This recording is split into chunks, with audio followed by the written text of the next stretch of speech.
Hey, friends. I have another great interview for you today. Today, I interview my dear friend, Melissa Lewis. Melissa and I have known each other for 25 plus years. We raised our kids together, lived in the same town, and our kids went to the same schools. So we've shared a lot of life and a lot of life experiences, and our conversation is really rich. I look forward to you hearing it and hopefully being inspired and reminded that your story matters. Tell your story, even if it's just to someone, one person that you trust. Tell your story. All right, let's do this. Well, hello, and welcome to Story Sessions, where your story matters. I'm your host, Laura Lyn Donahue, and each week we gather for meaningful conversations rooted in lived experience. Let's dive in. Friends, welcome back to Story Sessions, where your story matters. I'm Laura Lyn, your host, and today I get to sit down with a good friend, Melissa Lewis. A few years ago, she did something that was so brave, in my opinion. Melissa went back to school and got her master's in marriage and family therapy. Then she opened her own counseling practice, which is a lovely, inviting, warm space. And she's absolutely thriving. No surprise there. But let's talk to Melissa. Hey, Melissa, I'm so glad to have you. Thank you so much for being on the podcast. Well, thank you. I feel honored and excited to get to talk to you today. Well, as you and I start, our conversation and talk about your story, I want the audience to know, I think it's important that you and I have a friendship that has been at least 25 years in the making, wouldn't you say? But yeah, Something like our that? kids Maybe a were little little longer? together. Yeah. Yeah. I remember visiting you when the twins were born. Yes, Yeah. long Yeah. time. Yeah. Wow. Yeah. Oh my goodness. Abby, your oldest is Abby, my oldest is Baker, and they're both at 30 years old, right? It's wild to think that Yeah. I have a 30-year-old. Yeah. Yeah. It doesn't really So seem proud of to them. be appropriate. I still feel like I'm maybe 28 inside. So Yeah. every now and Yeah. then I walk past the mirror and I go, who's that? Oh, absolutely. Absolutely. I can feel that. And I feel sometimes a very unqualified for the stage of life I'm in. Hmm. Yeah. But I think that happens with every stage of life because you haven't been there before. Right. So you're getting to know a new stage. And I think it's good. me, That's why it's good to yeah, have friends that are a little ahead of you, so that yes. you can kind of glean information from them. Yeah, yes, I agree. That is important, that connection. And yeah, just a couple of years older helps. It makes a difference. Yeah, it It does, really totally does. helps. Yeah. And it can be really empowering. Yes. Rec- It's just Yeah, having that support of people around you who've walked through things. Some of them will never walk through, but yeah. I remember, especially with little kids, Hmm. having a lot of questions. And as we know, like the internet was not around and Yeah. we couldn't put in a question and find the answer. We had to actually make a phone call and connect with people and get together with other moms and watch and see what they did. So Hmm. I am super grateful for the older people in my life who can help me walk through this stage a little more gracefully, or at least be able to laugh at myself more. Yeah. Well, let's set your background up a little bit. You spent about what, 25 plus years teaching middle schools? Is that right? Okay. And while you were raising your children. Right. Well, I taught in Nashville for a while and elementary school, and then moved out to Franklin, where I live now, and taught for a few years and had children and stayed home, and then went back. And so total, it was a little over 25 years of teaching school. And Melissa was always or often in the hallways of the middle school when I would go there because our kids went to the same schools. So that was always fun. And I know you had our youngest, Jordani. I had him for one of my like special classes that Yeah, like it's a discovery class or something like that, that we were trying some new things. So yeah, yeah. yeah. It was always comforting to know that you were there. Well, he's a sweet one. So No, thank you. So when you look back at those years of teaching and raising the kids in our community, what do you what feeling comes to you? Do you get a feeling, a sense of nostalgia, or a just what do you feel?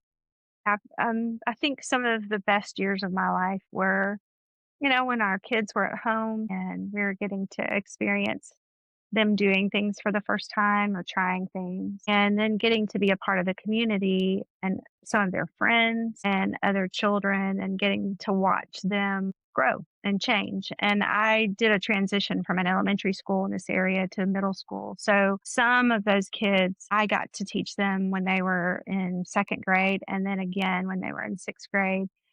And I've had some really sweet things happen through the years, to be invited in to weddings and of course graduations, and be introduced to babies and all of that kind of thing. So sometimes teachers don't want to be in their own community. They like to teach outside of it, Mhm. but I loved it. I love, and I still get to see some of those people where we live now. My husband and my children will not go to the grocery store with me because I'm famous within about a mile, area of my house. After that, nobody knows who I am, but I always run into their parents or them or Mm, somebody. So when I taught in this area for almost a little over 20 years. And so you can't help but running into those people or children, their parents or someone, other teachers. But it yeah, was a really great time for me. And when I began to wind it down, I knew I still had the love for the kids, but I began to get tired of just a lot of extra things that we were having to do that didn't feed my soul, to yeah, say yeah, nicely. And also, I mean, the older you get, you do have a different amount of energy. And so I knew I wanted that energy to go to something else, but I still wanted to be involved with families and kids and marriages and stages of life and transitions. So yeah, it was yeah, a wonderful 25 years. And it was mhm, also good when it ended. yeah, yeah. The timing was right. Exactly. So during all of that busy time of life, you are continually holding space for other people's children, your own children, perhaps your husband Ken. Where did you have the opportunity to hold space for yourself, or did you? Well, I think there's seasons where you have more time for yourself, and then there's just some that you don't. Um, and, being from the South, being an Enneagram 2, um, servanthood as a mother was what was modeled for me. And so that was just what was expected. And I have a great husband who was very helpful and a great parent, so all of that. But I do remember when I was teaching school trying to exercise.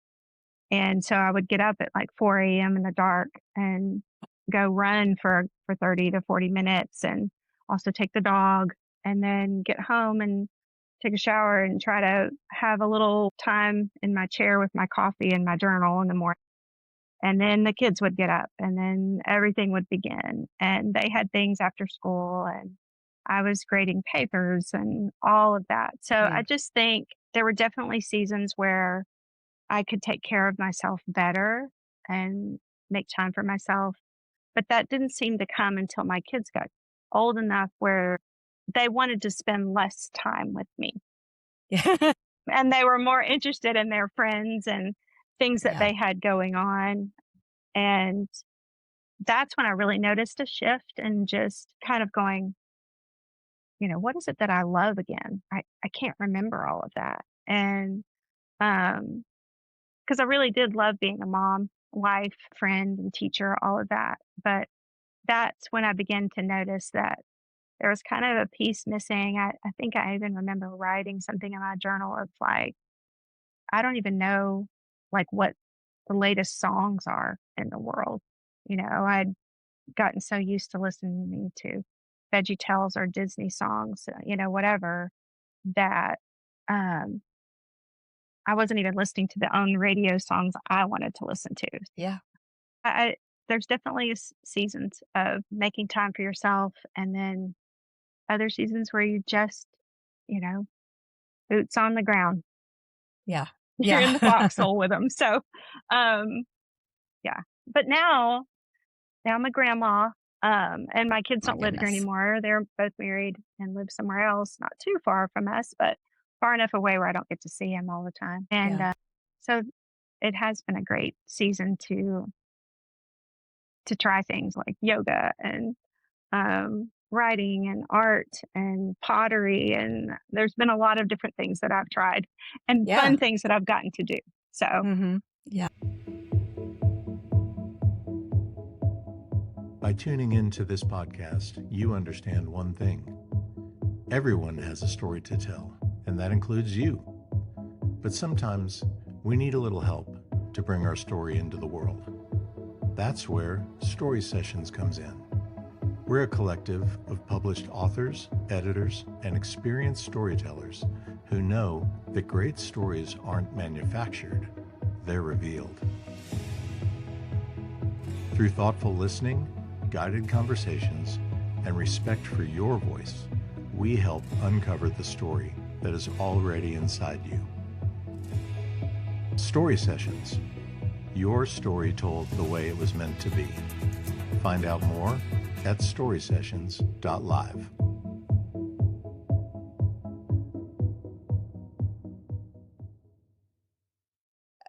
So I wonder if you feel the same. I feel like, well, our parents would be baby boomer generation. mhm, And I don't believe that it was widely accepted for mothers to take care of themselves. There weren't tools available. There was the mantra of doing something for yourself is selfish. I mean, that carried into Gen X, which is what we are. But I believe that in our upbringing, in our 20s, 30s, maybe, the idea of self care started to emerge in a way that looked like a bubble bath or a glass of wine, a manicure. And it was literal opportunities to do something that cared for you. And I think now we know a lot more about self care and holding space for ourselves. And it includes a lot more than a bubble bath. But sometimes we need to hop in with Calgon and that's be taken away. yeah. I think there's a great book called "The Body Keeps the Score," um, and there's another one that's kind of an updated, different author version called "When the Body Says No." Mm, And um, when the write that down. body keeps the score was really written because it was the man who wrote it. He's the one that coined the phrase PTSD. And it all came out of like the time period Mm, where there were veterans from Vietnam and they were coming home and they were having these kind of episodes. Um, yeah. but all that to say, you know, I definitely think for our mom's generation and even ours, had we had someone speaking up for um, taking care of ourselves and our mental health, our physical, our Mhm. emotional health, and being a good role model in there, I definitely think the overall health of that generation would have looked different.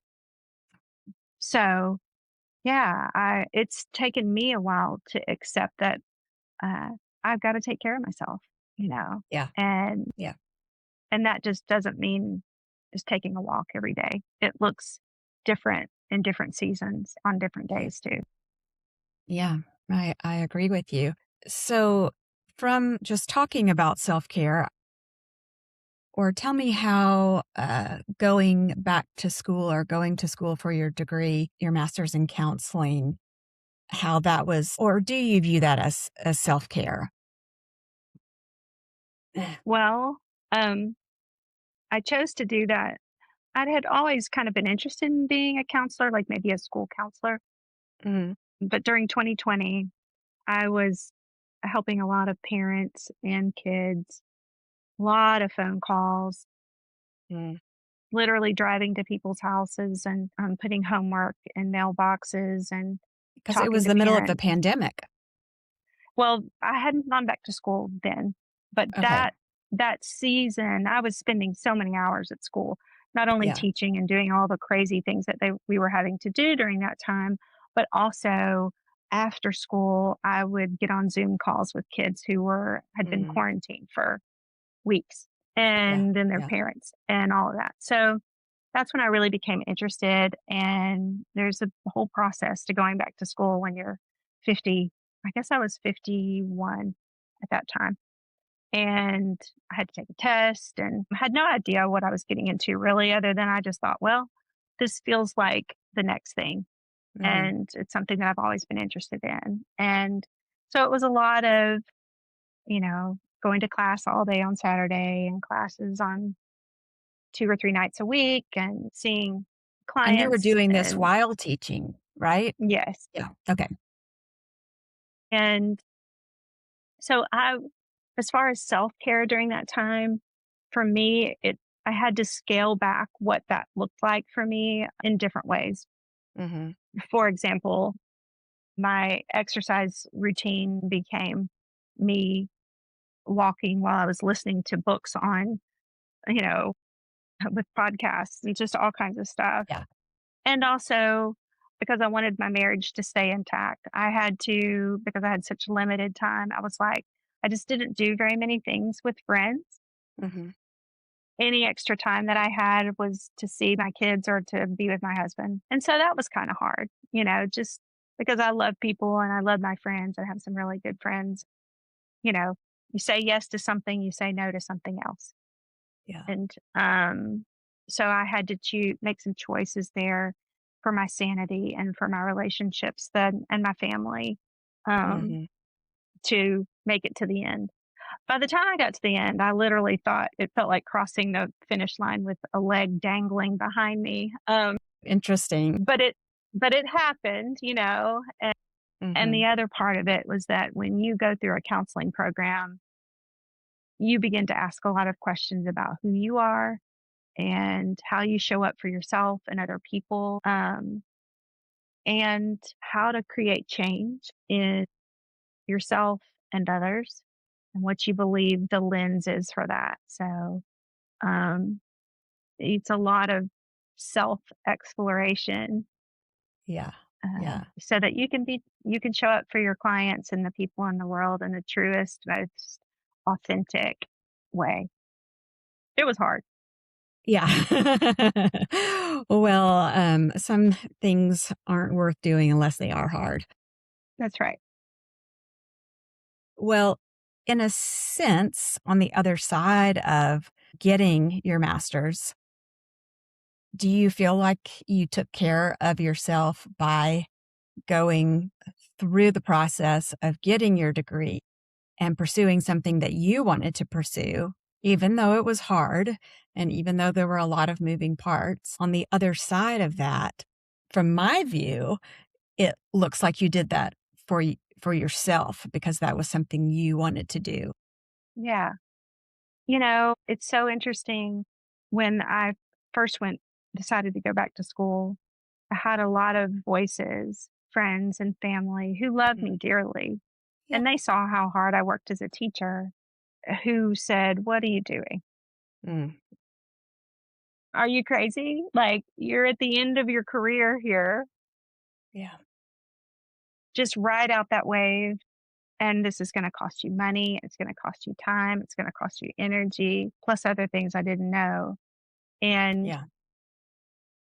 and then there was just something inside of me, and I guess you're right here, because I there was a resolve of, Mm. this is what I'm supposed to do. Mm. And my husband was so supportive of Mm. me, and he had to spend a lot of time alone Mhm. just because I was gone all the time. Yeah. And I'm super grateful for him and his support, because there were a lot of negative voices at first.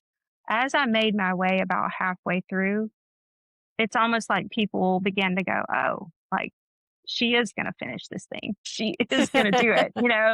And Yeah. then the cheering began. And it's almost like at the end of the finish line, everybody was standing there, cheering me on, which was Yeah. great, Yeah. because you need it at the end, because it gets harder as you go along. Mm. And it is amazing to sit with people who are suffering, because most people don't come to see me because life's rosy. Right. Kirk Thompson says, suffering is inevitable, but suffering alone is intolerable.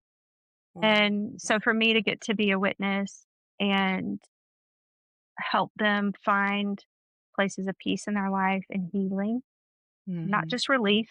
There are a Yeah. lot of things out there that can give relief, but Yeah.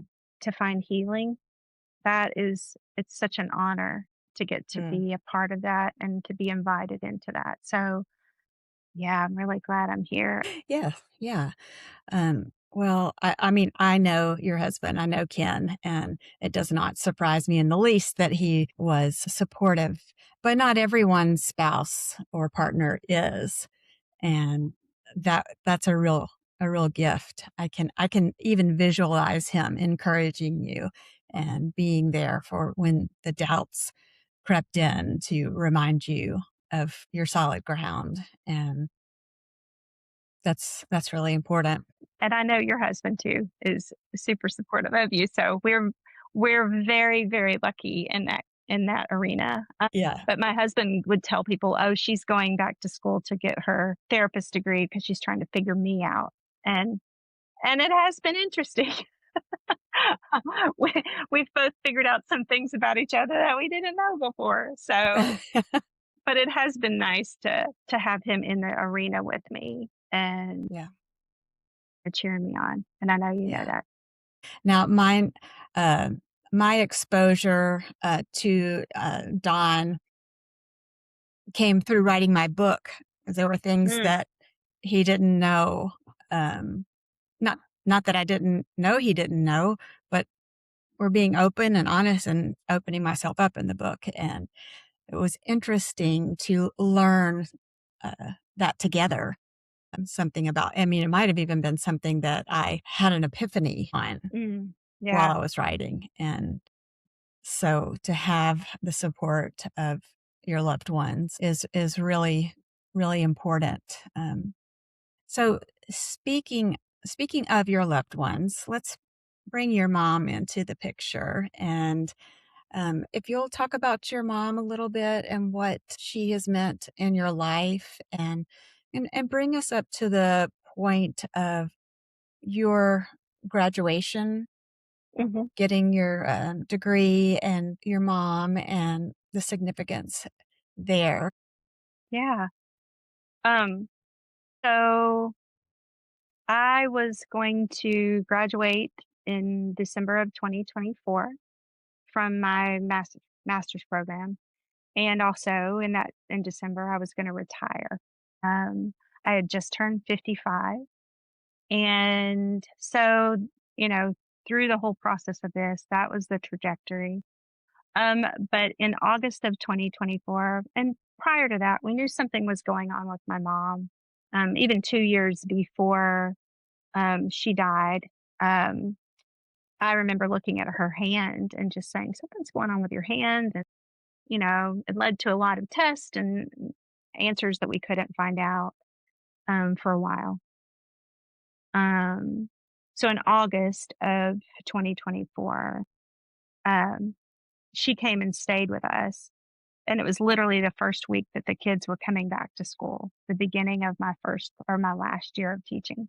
And she spent the night with us and the next day went to Vanderbilt to have some tests done. She had been having trouble with just energy, being able to move the way she used to move and things like that.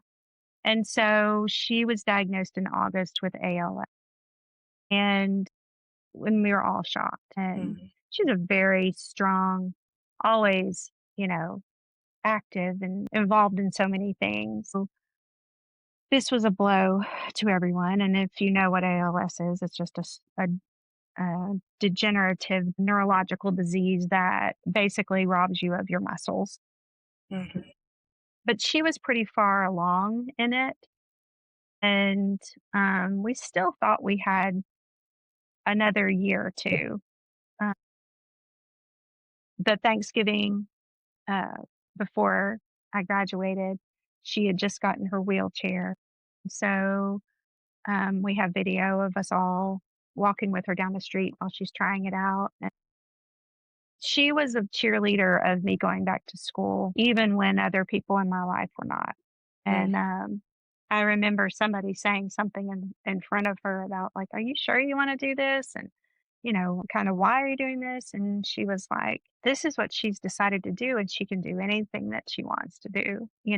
And we had lots of conversations through while I was in school when I would be walking or driving to class. And then she provided a lot of encouragement. But in December, she got sick. And because your lungs and muscles and your heart and all of that are taking a beating Mhm. with ALS, she did not make it through it. And we did get to tell her, well, we had the kind of a graduation retirement party. My kids did for me and other teacher friends. And the night that we had that party, I found out I was going to be a grandmother for the first time. And Wow. and then literally the next day, she went into the hospital. And so we knew she was dying. They had called hospice in, and I slept in the room with her. And I got to tell her, "Hey, I'm going to be a grandmother." And she got to just speak kind words over me and tell me how much she loved me. And so it was like the only way I know how to describe it is just brutally beautiful, you know. Yeah. And I got to, an amazing thing when you get to feel your mom's last breath and her Yeah. last heartbeat, knowing that she um, was there with you when you took your first. Mm. So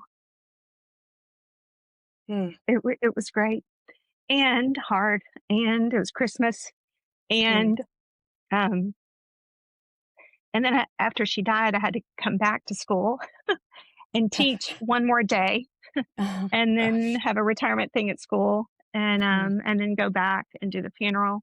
And it was pretty amazing because at her funeral, when you're a teacher, a snow day is a gift, Yeah. and I remember at her visitation that night going out to the car and just going, "I smell snow."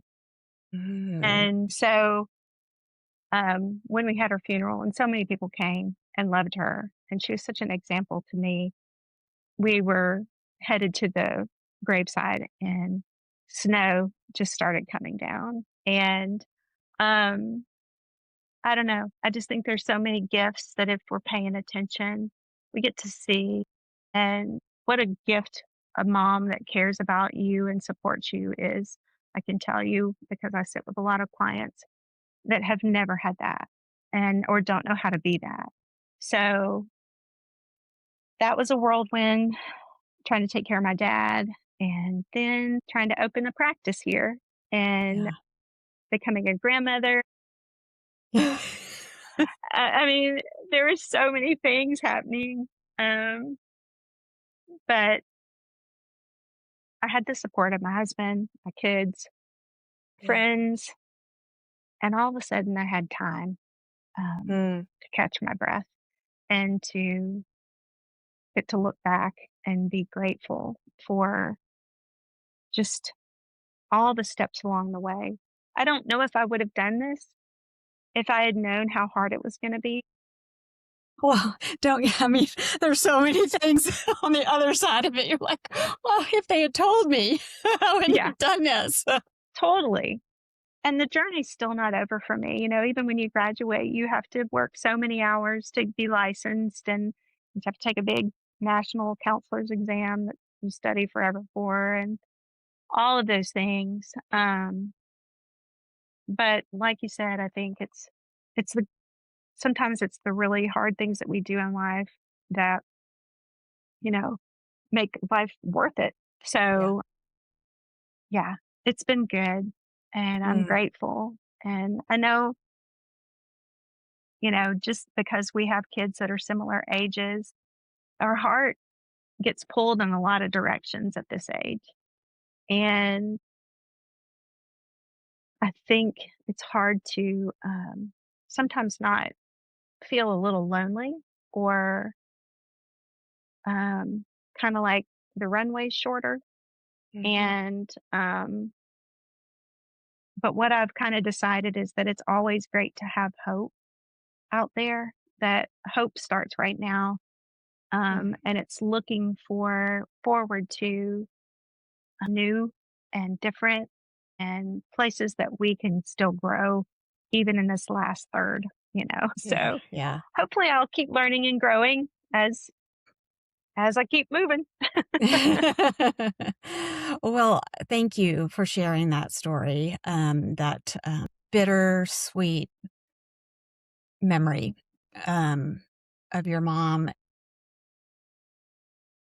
When you started your practice, that was not too long after she had passed, Hmm. in January of '25, Yeah. Yeah. and I read your blog, and that first post that you made, sort of setting up your practice and what you do and what you were offering and the cozy space you had created, which is, I'd love to sit in there sometime. It looks nice. But you mentioned something, you said something to the effect of you keep the memories of your mom are like breadcrumbs that bring you back to her. Mm, The mm, and I just thought that was such a beautiful image. And I don't know if this was one of the breadcrumbs, but when you were talking about becoming a grandmother and pretty much simultaneously as your mother is passing away, you're learning you're going to become a grandmother. mhm, And wrapped up in all of that are so many firsts and lasts.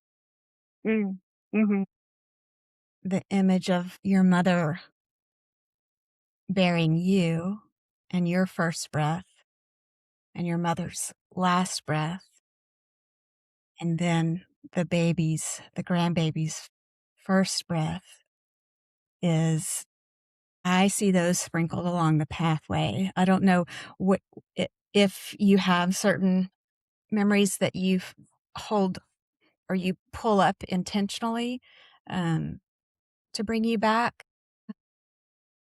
I think, you know, I think about my faith is important to me. Yeah. Uh, you know, God gives us just little reminders here and there. When I was in the hospital room with my mom, for some reason there were ladybugs on the floor. Mm. I don't know why. There was just a few of them, and I was and you notice weird things when Yeah. you know, life's changing. Yeah. But literally every day for the next year, when I would sit up in my chair in the morning and drink my coffee, I would look around the room and there would be a ladybug. Mm, Just, you know, so when you say the word breadcrumbs, it was almost like there were little moments where I had a glimpse of like, oh, I'm still being seen. mm, mm, And there's still a presence of her in my life, even though she's physically not here. And then I got to be with my daughter when I got to be in the delivery room when she had her son, who she named his middle name is my mom's maiden name. oh, Um, and there's 1,000 other little stories that I could tell you too that have been the breadcrumbs that lead me back to thinking of her mm, and the just being grateful for having a mom that was, my mom went back to work I was born in 1969, and she did go back to work, and she, even when people told her she shouldn't, that she was going to mess her kids up, she was part of a lot of movements to help people on the outskirts of life, and the civil rights movement and all of that. And she had a boldness and a strength in her, and she could see the world was changing, and I think she really wanted to be a part of that. And so, yeah, all these hard things that I have done, all of those mhm, breadcrumbs also just remind me of what it's like to be a strong woman in this world and not to always back down when things get hard or you don't understand something or you don't have all the information yet. So, yeah. but yeah, I appreciate you saying that and just reminding me of my own words. Sometimes we write things that we can't believe we wrote because they're so beautiful. And then other Or times, maybe sometimes that's not the we case, just but forget. um, but you do have to be paying attention to the little things in order to store those memories. And I believe that that inspires hope. Totally. I have in my office right here, and you probably won't be able to see it, but I bought these little tiny plastic snails. They're, Huh? something on Yeah. Amazon.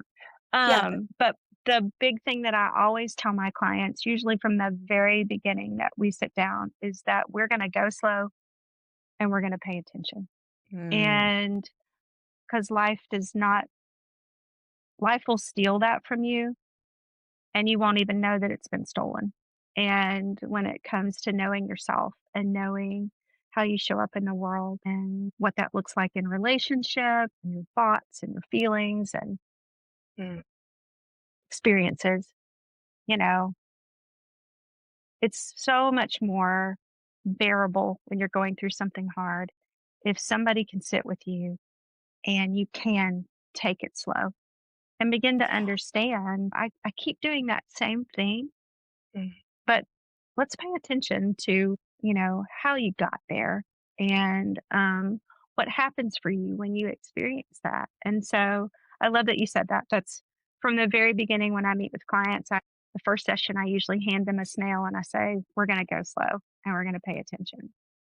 And that you have to make intention for in yeah. this world because there's always something vying for your attention. Yeah. And we're not taught to go slow and pay attention. Mm. Where we we are conditioned to be as busy as we quite possibly can, and then some. Yeah. Um, And that was literally the first time I ever went to counseling myself. My youngest child was going off to college, and I had been leading such a busy life, you know, taking care of things, working, all of that. And all of a sudden, when I realized that he was going to be gone and there was going to be no more children in the home, I was like, mm, now what? Now what do I do? My days have been spent with joy being a parent and involved in all the things. And so, yeah, when I had to slow down or when I had a moment to pause, I realized, oh, I don't know what to do next. Yeah. I've been on the hamster wheel so long. Yeah. So, yeah, it is, you have to be intentional about paying attention Yeah. in this world. Every story moves through stages, and Story Sessions is built to meet you at each one. Start with a focused discovery session to uncover your story's arc, and then move into a guided series that sharpens your voice, your positioning, and your path forward. And when you're ready, step into launch with expert coaching to help your story land with clarity and impact. And sometimes, when a story truly stands out, we don't just help guide it, we publish it.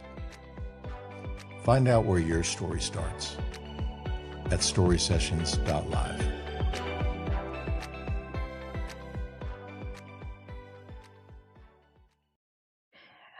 And going slow, I think it keeps you from rushing to fix it. Mm. Uh, Sometimes, so many times, I have had to just stop, whatever it was. I was like, I cannot do this anymore. Whether, it was, I taught preschool, I can't do this anymore. I've got to stop and pay attention. There's too much going on. Or just even the simplest is, what is it? Is it, Anne Lamott who said, no is a complete sentence? Yes, I love her. She's so I great. know. So anyway, sometimes saying no is how you can slow down. You say no to Mhm. something. I think a lot of times we're wondering if other people are thinking that we're lazy or incompetent Mm, or unsocial, you know, mm, when we do choose to say no and we do choose to slow down. yeah, But I feel like we show up better for the people in our lives and ourselves if we do give pause at certain points just to breathe, yeah, and to listen to the things that we're telling ourselves. And yeah, can make a big difference. yeah. In your practice, you work with couples and families and teens. Um, is there something that in those conversations that you didn't expect to feel? I don't know. I mean, empathy would be something I might expect you to feel in a situation like that, or sympathy. But for example, do you feel wise at any point? Is there something that you did?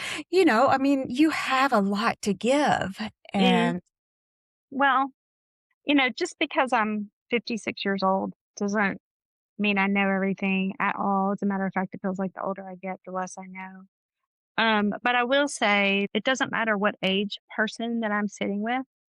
There's some themes that seem to run through every client I see. And the first is loneliness. I feel like if everybody had one or two good friends to talk to about everything that they could be real with and not get turned away or rejected or made fun of or judged, yeah, that my job I'd be out of business. yeah, And it's so funny, in our world, people long for validation in the world now, and they forget that it is through connection that keeps our feet on the ground and keeps mm, us in community, and we need that. And community is not all of your social media followers. So that loneliness piece in a world where we can be connected just like you are and I are right now, even though we're not in the same town, people are really lonely. So that I notice. Also, people being able to just speak truth about themselves, um, and others and situations in their lives. We make up a lot of stories around our relationships and why something's working or why it's not. And a lot of times it's really hard for people to be really honest with themselves. One of the things we usually do is I'll say, okay, let's just write down the truths that you know right now. And usually what they want to do is they want to write down how they feel about something.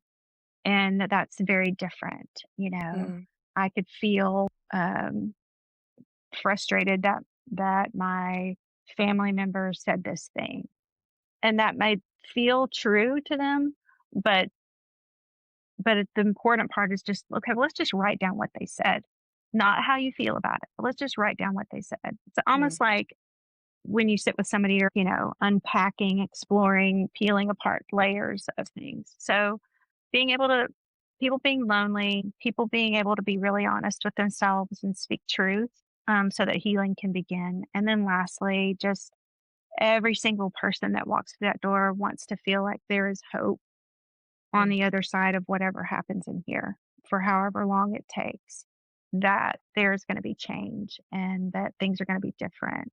And so, yes, I have cried with my clients. mm. We've sat in silence for a long time. We've laughed really hard about things. When they can't find the words, sometimes we lay on the ground and we stare at the ceiling and we take a lot of deep breaths until they're able to talk. I mean, Mm, mm, especially when I sit with couples, I'll say, you're going to have to let me be your nervous system for a little while mm. so that they can have conversations and be truthful. Yeah. I didn't know when I got into this. I've always been kind of an empathic person, but I've had to learn to try to hang my therapist hat on the door when I leave, because there was a season there where sometimes it's hard to sleep at night because of things that I'd Sure. heard and Yeah. worried if people were okay and that kind of Yeah. thing. Yeah. Yeah. Yeah. Well, thank you for sharing those three things. I can see those threads in my life as well. Let's talk about a little bit about your practice when you are seeing your clients. I know you do traditional talk therapy, which is CBT. Is that right? Cognitive behavioral therapy, CBT. There's a The, lot of different there's a lot lot of of acronyms. therapy. But basically, that is talking to people with, Yeah, there's a lot of feedback. T's, CBT, Yeah. EFT, all of that. Yeah. IFS, there's um I kind of pull a mixture of a few different things together. I really like emotionally focused therapy, especially working with couples. Hmm. And but I use some like internal family systems. Like we all have a family inside of us, parts of us that, this part over here that's trying to protect me, this part over here that I don't want anyone to see. And I also do brain spotting for trauma. So Yeah. Tell I us think about that that. has surprised me a lot that most people that walk through my door at some point in their life have experienced some pretty significant trauma or childhood sustained trauma. They might be pretty high on the ACEs, adverse childhood list. So that has surprised me. And so brain spotting, basically, the short version is our eyes are the window to our soul, and our eyes also go to the very back part of our brain. So when you have something intense happen, a traumatic event, it becomes a problem for a lot of people. Like they can't get past it. And for instance, let's say you had a car accident, and so every time you get behind the wheel, you feel like you feel scared and your body gets, tensed up, or you don't even drive. So what brain spotting does is it's like EMDR, only I think it works faster. And it takes those memories that are problems and just makes them a memory so that they're Oh, not a problem anymore. And yeah. I've done brain spotting myself. My husband has, my son did when he had a really bad bike accident. And it is truly amazing how those traumatic experiences or painful memories don't have as much of a hold on people anymore once they go Mm, through that. So that's what I do for trauma. yeah, I see a lot of couples. Um, I love my adolescents and teens yeah, because they're in a transition of life. And I love that quote that, it's better to raise strong boys than it is to repair broken men. And so I mm, feel like when I'm working with younger kids, I'm giving them the ability to feel their feelings, to talk about them, to know that it's okay to cry or it's okay to be mad about things. Um, so that as they grow, they have a bigger crayon box of colors to view life with. mm, So, and I also see a lot of adults, that have lost someone or experiencing grief mhm, for some reason or another. So yeah, it's so, it's such a fun job. And that, when I taught school, I saw the same kids uh-huh, for, 9 months of the year. And I was teaching the same things year after year for the yeah, most part. But on a day here, I might see a 12-year-old and a 65-year-old and a couple. So it's just that part of this whole job is so fun. It's just yeah, different work every day. yeah. So when someone walks into your room for the first time, what is one word that you want them to feel when they walk in? I Yeah. want them to feel welcome here. Mm, I want this to be a safe space for them to find somebody they can share their story with. yeah, And as you're doing all of this with, listening to all of the different people that you've interviewed, you realize one life goes through so many transitions and so many changes, some of which people choose and some of which just happen to them. And I like to think about it as, we kind of all come into this world as this like ice sculpture, that's really big and has lots of details.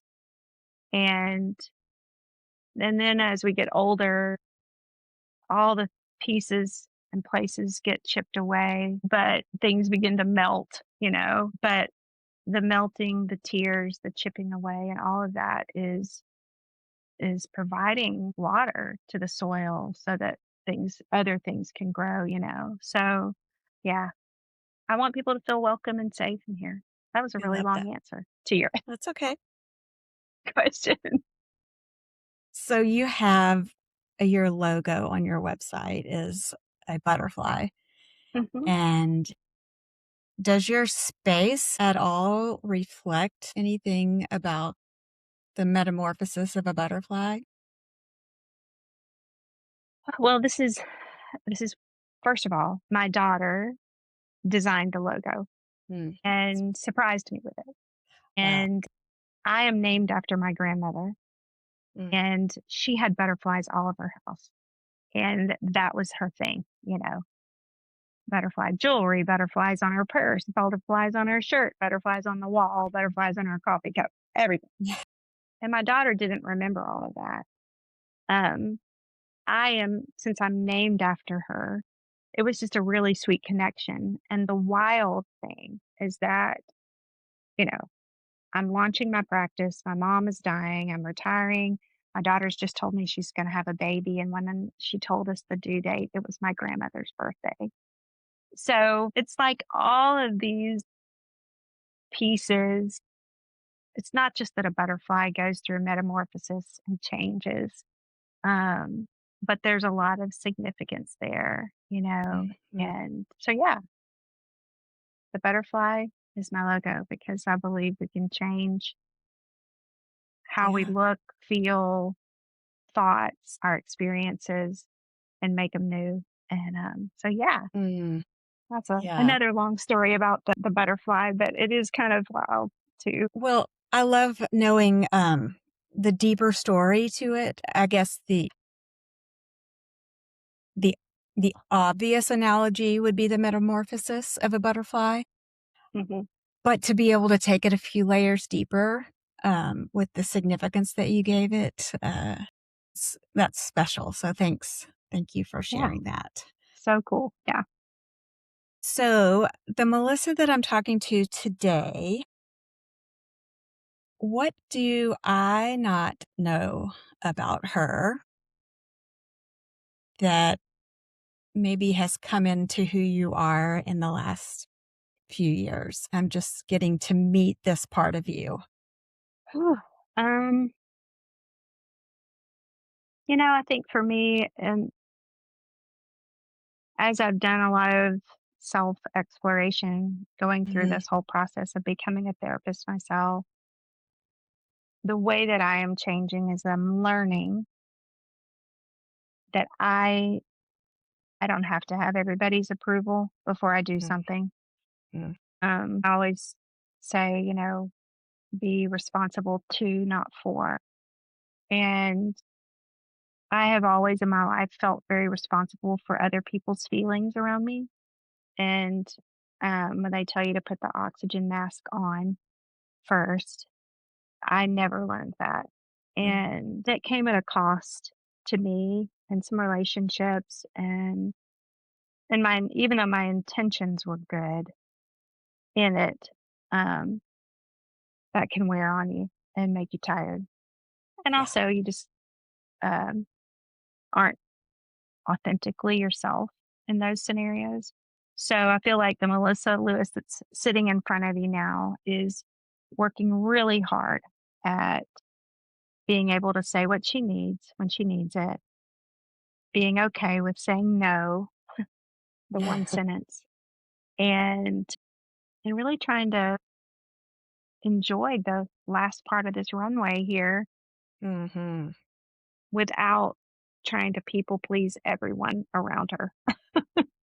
Yes, I It's a love hard it. habit to break. It is a very hard habit.